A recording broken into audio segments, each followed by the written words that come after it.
Hello everyone, my name is Iqra Salim. I'm assistant professor in University Women's Polytechnic, Aligarh Muslim University, Aligarh.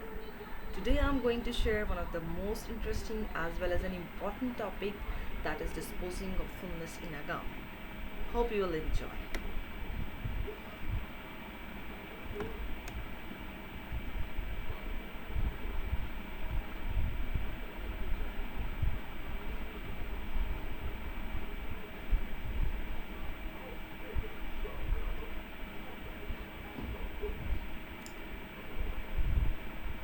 Today I'm going to share one of the most important as well as an interesting topic, that is disposing of fullness in a garment.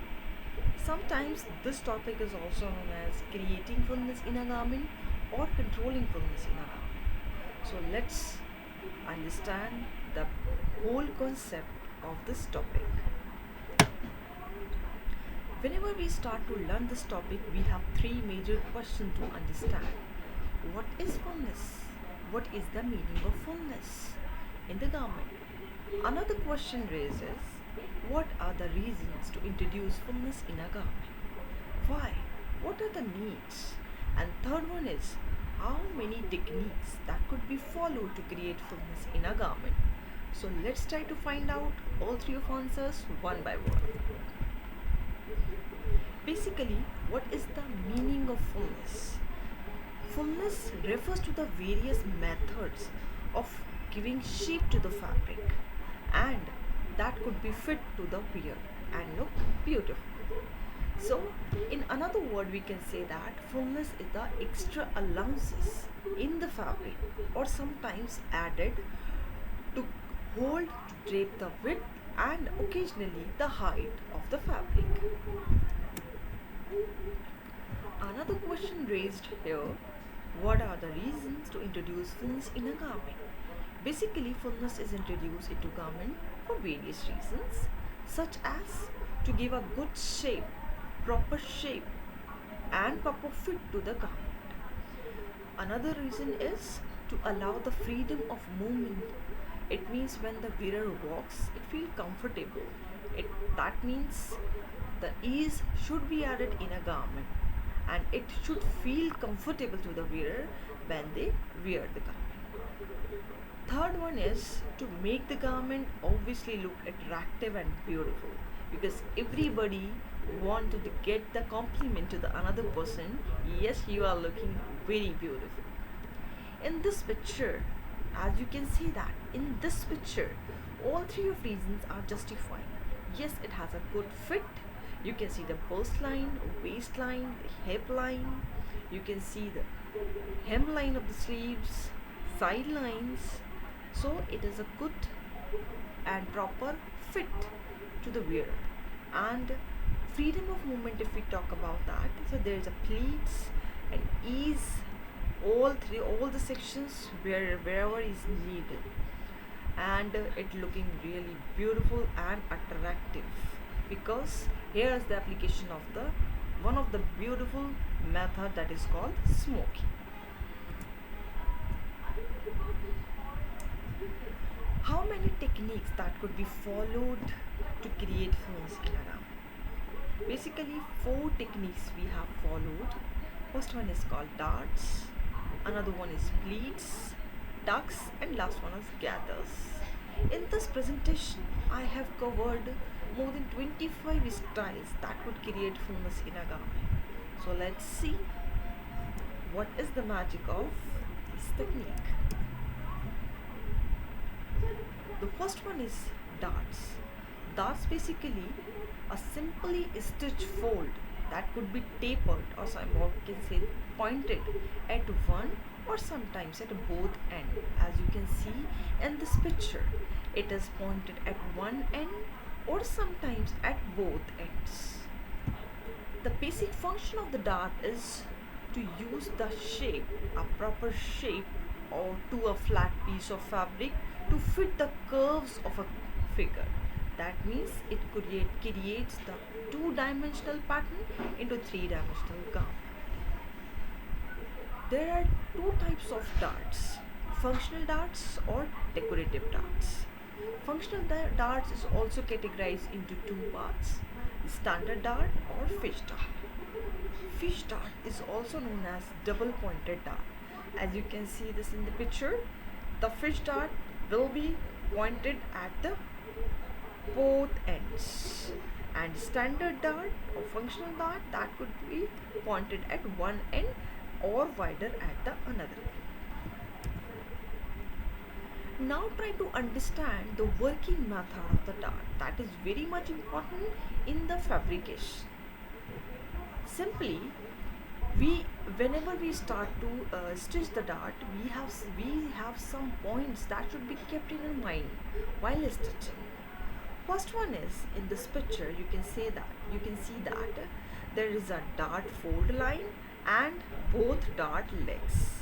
It is a pointed, or you can say that the vanishing point, or it is the wider area.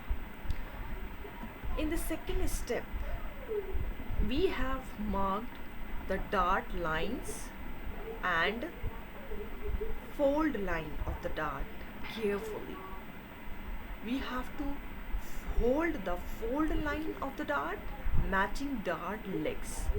Both that legs we have matched with the help of these notches.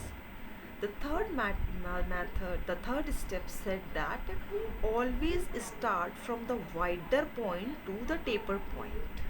And last one is leave leaving thread. We have to make the knot at the pointed area or the wide area. This is the fish dart. We also have to hold the this one. Yeah, that means the fold line and matching both dart legs. Always start at the middle area to the end, one end, and again start to the middle area on the other end. As you can see in the picture, firstly we start from the middle area and cover the first end. Again start with the middle area by reversing that and cover the other end. As you can see that there is a outlook of the fish dart. I would say that dart is magical. As you can say that this origami bodice block have created with the help of the dart, and dart is the second principle, or it is the first principle of the pattern making. You can see that but the single sloper can be diverted the 9 darts all over the bodice block. These are some decorative darts. As you can see that these are some small darts created in very beautiful manner. Another method is pleats.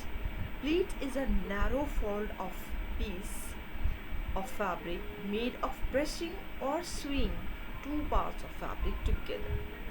First one is press pleats, another one is unpressed pleats, and third one is permanent pleat. Press pleat means whenever we have a crease line at the fold line, so it is called press pleats. Unpressed pleat always have a soft fold at the hem area. And third one is the permanent pleat that could be created by providing pressure, providing steam, and aging it. There are different types of darts you can create: knife pleat, sometimes box pleat, inverted box pleat, kick pleat, accordion pleat, goblet pleat, cartridge pleat, pinch pleat. That depends the area wherever we are creating or type of fabric. Let's try to understand the working method, because first one of the most important thing is calculation of the fabric. If we are learning the costume design and fabrication subject, so the calculation of the fabric is one of the most important topic. So whenever we start to plan these kind of pleats, we have to first understand how much area that we have to consume. If we are planning the 1 inches ready pleats, then we have to consume the 3 inches. That means we have to consume 3 times of fabric for creating a single pleat. As you can see that in this picture, this is the 1 inch, another one is a 1 inch, and last one is a 1 inch. That means 3 times it is a fold of fabric and creating a ready 1 inches fabric, sorry, pleats. Knife pleats, as I said that the estimation is generally 2 to 3 times more, or sometimes it is created there are different type of variations of knife pleat. Sometimes that is called top stitch knife pleat or edge stitch knife pleat. Top stitch means here we have to hold the fold line of the pleat and then make a top seam from the waist area to hip area, from the waist area to hip area. That could create the fitting at that particular area and allow the freedom of movement from the rest of the fabric. Another one is another one of a beautiful pleat that is called box pleat. It is simply the 2 knife pleats face each other to create like a panel. As you can see in this picture, the 2 knife pleats against or facing each other and creating the beautiful panel that is called the box pleat.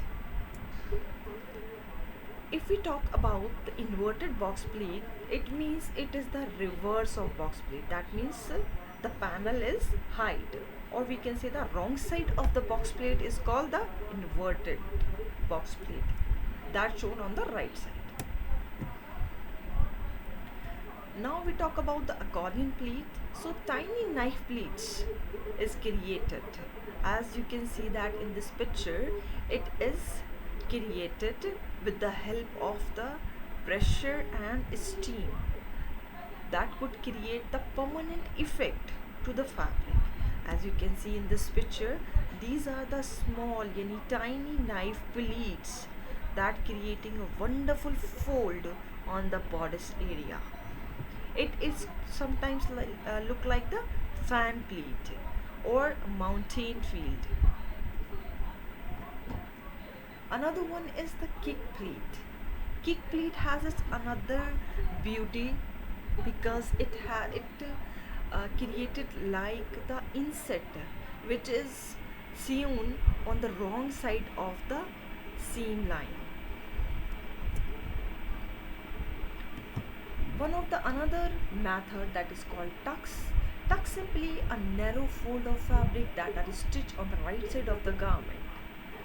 Basically, the general rule is to creating tucks in the garment, that is always work on the straight grain. First of all, decide what kind of pleat we are planning to create on the particular area and then estimate the fabric, because tucks are also have a different categories. These are the different types: pin tucks, cross tucks, diamond tucks, space tucks, shell and scallops tucks, blind tucks, wave tucks, corded tucks, Mexican tucks, and different creation that is could be included. These are some pictures, as you can see that is called the pin tucks, like creative tucks, scallops tucks, blind tucks, cross tucks, space tucks, designer tucks, or cross tucks. It is called diamond tucks. One of the beautiful method is called gathers. That is very much in trend. Simply to pull the cloth into the small folds by sewing a thread. That means 2 row of stitching we have to make and then stitch and then shrink the fabric in and created the small folds. That technique could be created by hand or by machine. One of the most important thing, that is types of the gathers: shearing and gauging. Shearing and gauging. This method is called shearing. As you can see in this picture, Several row of gathers are used for giving the decorative finish. Basically, what happened in the working method is we have to wind the very thin elastic on the bobbin case and then make a stitch as per the tradition. So this create one of the beautiful lines and gather the fabric. Another method is called gauging. Gauging also make the several rows of gathers made by hand, or sometimes or nowadays we have different kind of machines that create one of the beautiful small folds in a short time period, and then stretch all the threads in a single stretch, and then make the hand embroidery on the surface. These are also some methods. Is cascade, that comes under the category of layer. It is another one is the gaudet, that also create the fullness in a garment. Another one is the frill, that also is one of the beautiful method to create fullness in a garment. This one is also called the smoking.